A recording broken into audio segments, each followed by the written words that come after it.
According to the preliminary results based on a count of over 98.97% of the ballots, the co-ruling Fidesz and Christian Democrats won almost 45% of the vote, and the left alliance of 5 parties garnered close to 26% in Hungary's general election on Sunday.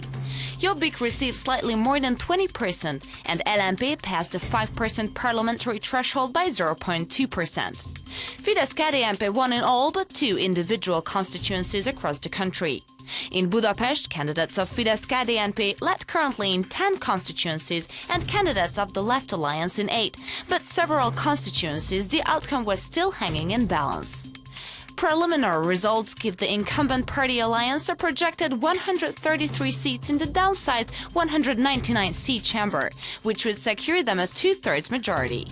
The Left of Center Unity Alliance won 38 seats, Radical Nationalist Jobbik 23 seats, and LMP 5 seats. Votes sent by mail, cast away from the home district or over the minimum required for a mandate will be counted in the next couple of days. The final result of the vote will be officially announced after the passing of legal remedy deadlines expected on Saturday. The new government will start working in May at the latest. The President of the Republic has 30 days after the election to convene the first session of the new parliament, which for the first time will elect a prime minister. Meanwhile, the election offices are receiving the votes cast by people away from home or deposited at Hungarian embassies in other countries. The election results of individual constituencies will be announced on Saturday. Republican U.S. Congressman Chris Smith has congratulated Hungarian Prime Minister Viktor Orbán on his election victory in the April 6 ballot in a statement. Smith is chairman of the Foreign Affairs and Global Human Rights and International Organization Subcommittee and co-chair of the U.S. Helsinki Commission. Smith called Orbán's victory also a gain for democracy and human rights. He at the same time urged proactive participation of Hungary's opposition in legislative work and their stopping with a false portrayal of the Hungarian election procedure. All votes cast by mail have been counted at the National Election Office.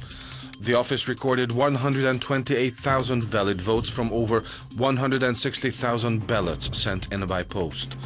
Citizens without permanent residence in Hungary could vote only on party lists. According to preliminary results, Fidesz won 95% of their votes. Prime Minister Viktor Orbán said on Sunday evening that one of the big novelties of this election was that Hungarians living beyond the borders could exercise their voting rights. The new Slovak head of state would pardon Hedvig Malina-Zsák. Andrej Kiska told Slovak television station Markiza in an interview that if she is convicted of giving false testimony, he would pardon her. The new Slovak president is to be sworn in on June 15. Last week, the Slovak prosecutor raised a charge of false testimony at a court in Nyitra against a woman who already has Hungarian citizenship. Malina-Zsák said she had been beaten up in the street in Nyitra because she had spoken in Hungarian.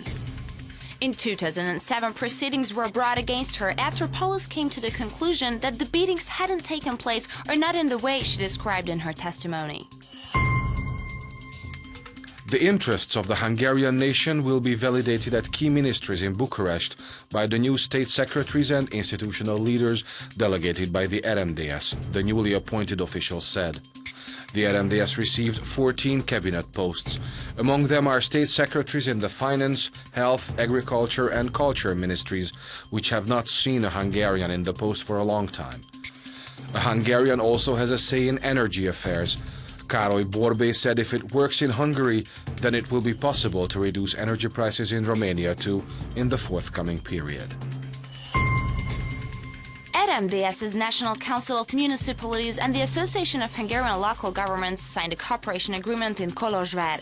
RMDS leader Hunor Kelemen said the meeting had focused on ties between municipalities in Hungary and in neighboring countries, promoting cooperation between Hungarian communities as well as municipal issues in Hungary and in Transylvania. Kelemen said the two organizations would focus on experience sharing and also cooperate in the area of vocational training as well as jointly bidding for European Union funds. At the initiative of the Sector National Council, 21 private individuals from Kovásna and Sepsiszentgyörgy will file lawsuits against the Romanian government.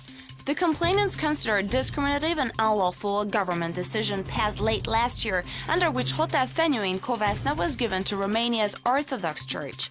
The 7-story, 89-room hotel used to be owned by the state and is worth over 500 million forints. The government decree referred to an imperative to support the Romanian Orthodox Church, which has been key in preserving the national identity of the Romanian people, as the reason why the property was donated to the church.